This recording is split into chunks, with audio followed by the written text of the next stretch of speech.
The age of austerity will kick off in earnest on the 20th of October when the government unveils the results of its spending review. The report will give details about which departments will need to cut spending and by how much. What can business do to mitigate the effects of the austerity measures?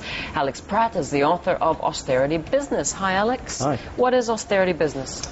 Austerity business is the new era that we've entered into. I think austerity, in most people's minds, conjures up the notion of less.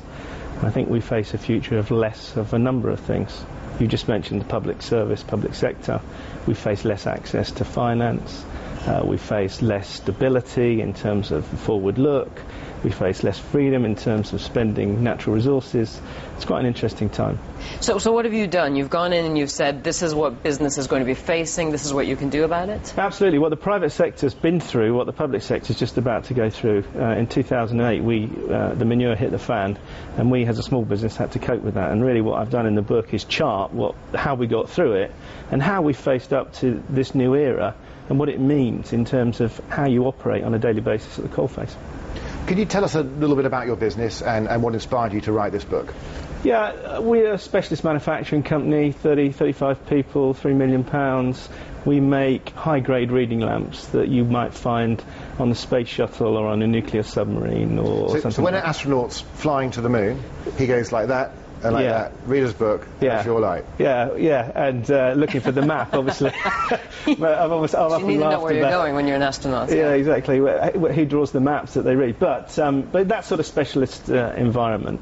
So we trade internationally, but a big market is the ageing population, because as you get older, the ageing demographic, you need a lot more light to be able to see clearly. But the type of austerity that a company such as your own niche company could face would, I would assume, be quite different from the type of austerity that, say, a high street retailer would face.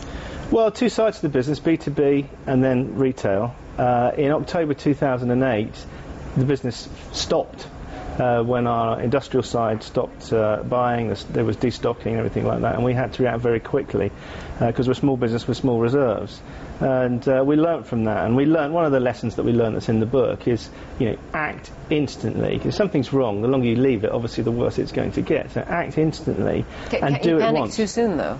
Well, don't panic. Certainly don't panic. I mean, panic's normally signified by people doing silly things like, I don't know, cutting the water coolers. And you think about that, well, actually all that does is spook your most expensive cost, which is your people, at a time when you need your people to really pull together. So it's far better to wield the axe once, deep, and allow you to keep your water coolers and to keep your training for the existing team than to have a salami sliced approach where your team's always thinking, oh, am I next, looking over their shoulder.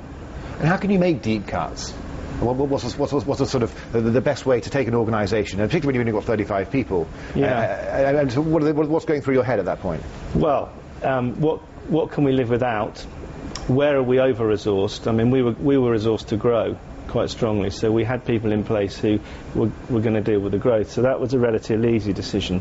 But cutting those things that you don't need to do now, but you can do later.